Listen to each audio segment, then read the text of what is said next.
भाई और वक्ताओं से अनुरोध करता हूँ कि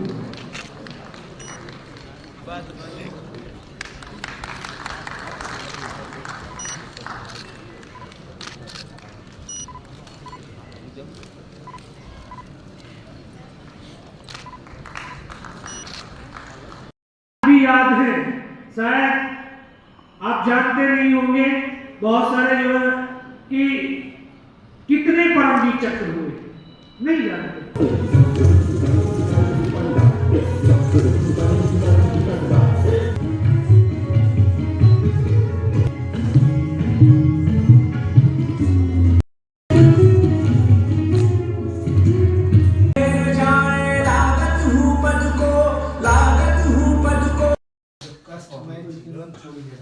और खुद देखा जाके बिना कष्ट के तो कुछ है ही नहीं सर। और ये सबसे बड़ी चीज है कि भारतीय कैप्टन योगेंद्र सिंह यादव, परमवीर चक्र, कारगिल युद्ध।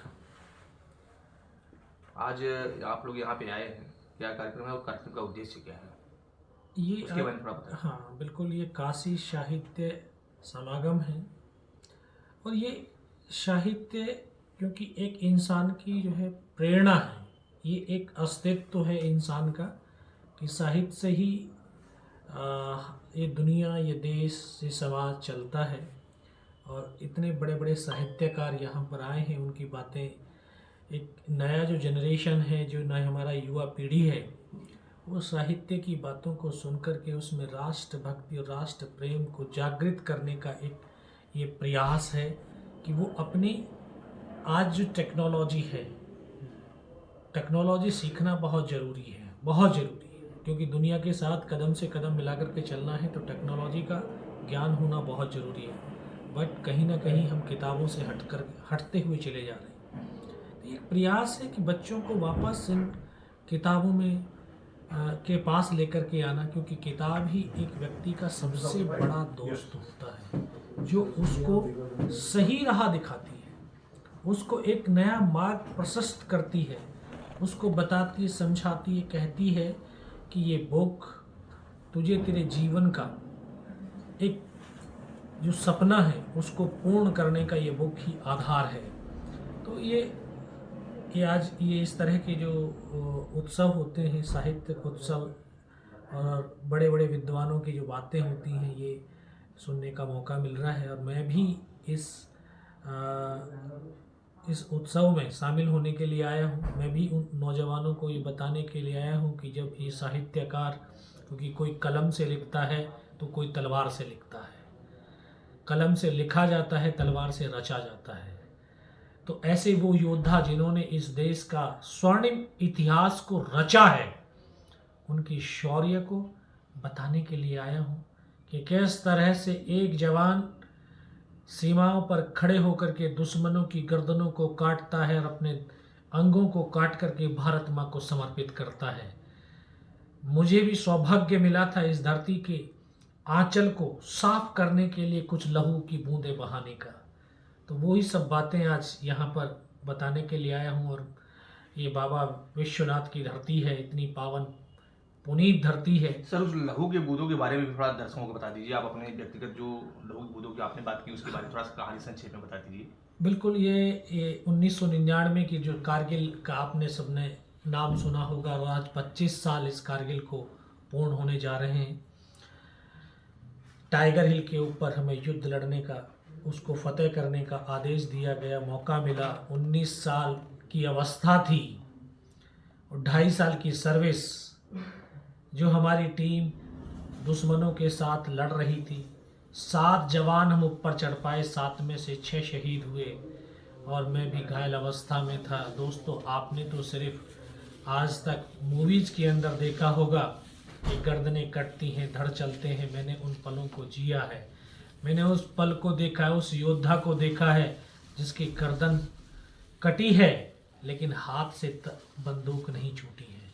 2 कदम तक चला है, फिर वो गिर गया है। मैंने वो पल को भी देखा है जिसके दोनों हाथ, दोनों पैर कट गए हैं, लेकिन फिर भी जब तक सांस थी तब तक अपने साथियों के साथ अडिगता के साथ में वहीं पर डटा रहा, हौसला देता रहा। और उन्हीं के बलबूते के ऊपर मैं वहाँ पर 17 गोलियां खाने के बावजूद भी दुश्मनों के साथ लड़ता रहा, सर से लेकर के पैर तक लहू बहता रहा, लेकिन फिर भी मन के अंदर एक ही अरदास, एक ही भाव रहा कि सांस चले या ना चले, मेरा राष्ट्र चलना चाहिए, मेरा राष्ट्र बढ़ना चाहिए। बहुत बहुत धन्यवाद सर, आप अपने चैनल के माध्यम से पूरे भारतवर्ष देशवासियों की तरफ से आपको जो कि बहुत बहुत जय हिंद।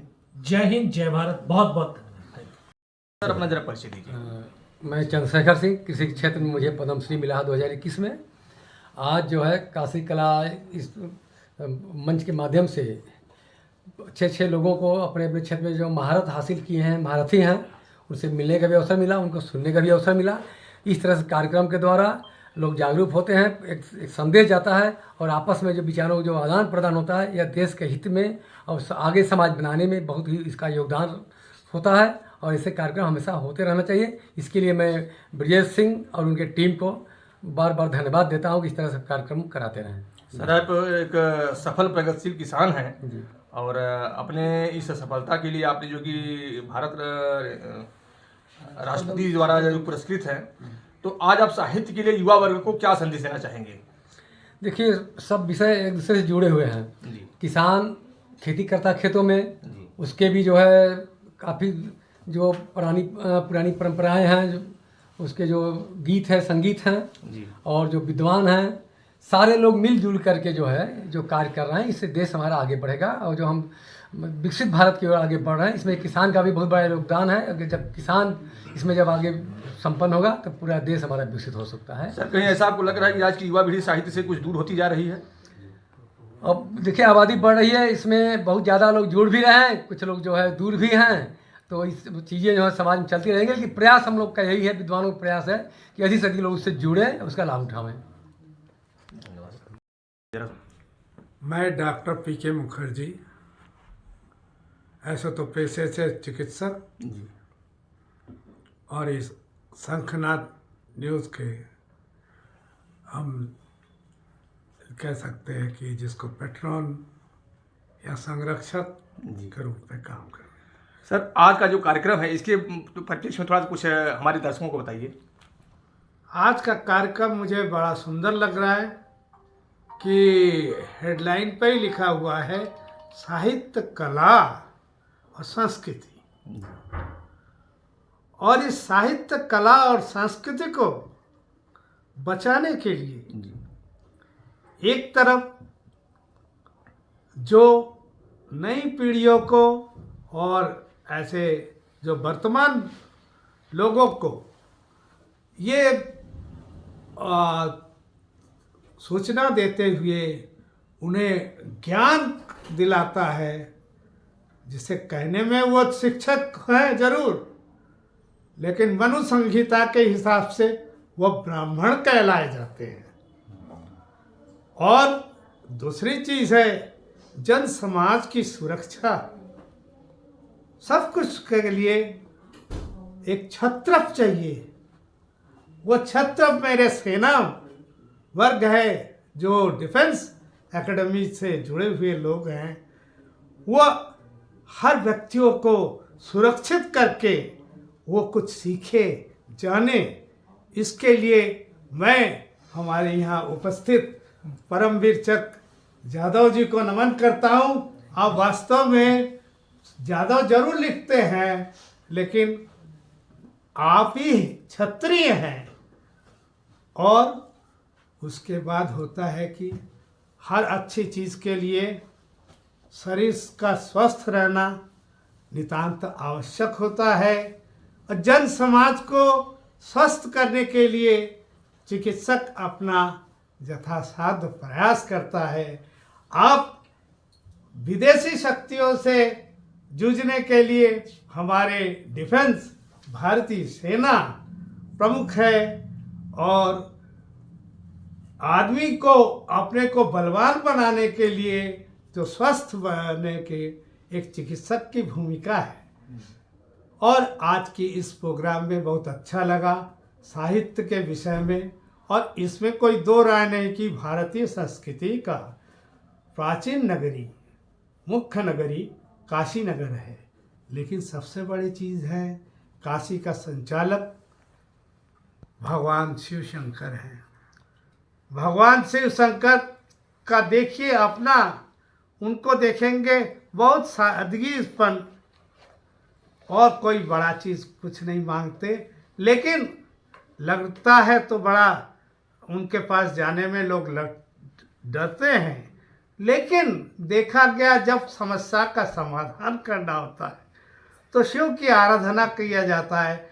और देवादिदेव महादेव एक ऐसे देवता हैं जो अनायास द्रवित होके उस भक्त का कल्याण करते हैं। मुझे गर्व हो रहा है उस शिवनगर काशी में मैं एक नागरिक हूँ और एक चिकित्सक हूँ, और सदैव भगवान शिव शंकर से कहता हूँ कि असतो मां सद्गमय, तमसो मां ज्योतिर्गमय, मृत्यु मां अमृतगमय, तद्वीर जगदावती।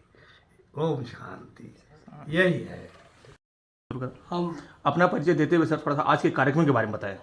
हम उमेश सिंह उर्फ जयशंकर सिंह, जीडी मेमोरियल यांकर सिंह इंग्लिश स्कूल लालगंज में जो सीबीएसई बोर्ड से चलता है उसके हम प्रबंधक हैं, और सचिव जो ब्रिजेश सिंह जी हैं जो कार्यक्रम करा रहे हैं उनके हम बड़े भाई हैं।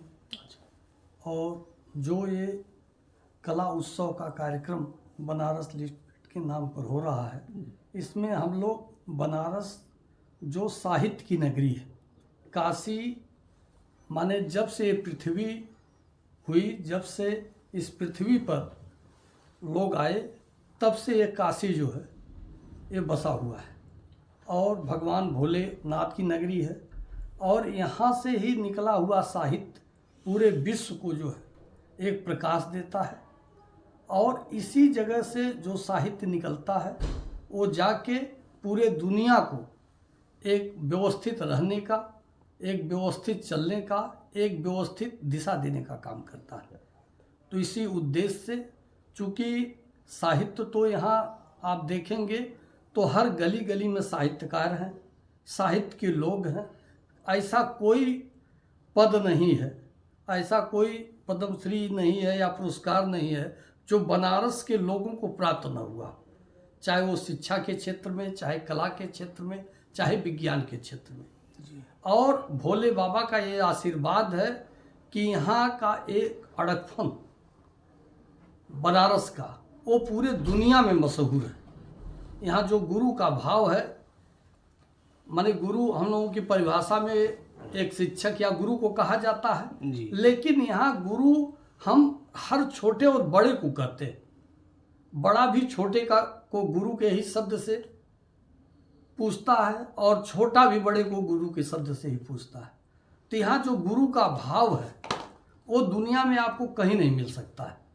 और हम लोग जो नई पीढ़ी है आज ये किसी तरह से भटकाव की तरफ जा रही है, तो सारे लोग ये सोच रहे हैं कि दुनिया में तमाम तरह के उत्सव हो रहे हैं, तो हम लोग भी इस उत्सव को मनाने का यही कारण था कि एक संदेश दिया जाए काशी साहित्य कला के माध्यम से कि लोगों का जो जुड़ाव है वो फिर से जो है काशी की तरफ हो जाए। मतलब ये इसी चीज़ जो है काशी के गांव को ले लीजिए तो आपको दिखाई दे रहा है, और हम लोग चाहते हैं कि फिर से काशी का वो उद्गम हो जाए जो है कि काशी पूरे दुनिया में एक महान है और महान रहेगा और महान फिर से हो जाए। मतलब सर ये कार्यक्रम के मतलब माध्यम से आप नई पीढ़ी के युवाओं को साहित्य के प्रति जागरूक करना चाहते हैं, काशी के प्रति जागरूक करना चाहते हैं और साहित्य साहित्य को जो है युवाओं को जागृत करना चाहते हैं कि युवा फिर से साहित्य को जुड़ेंगे।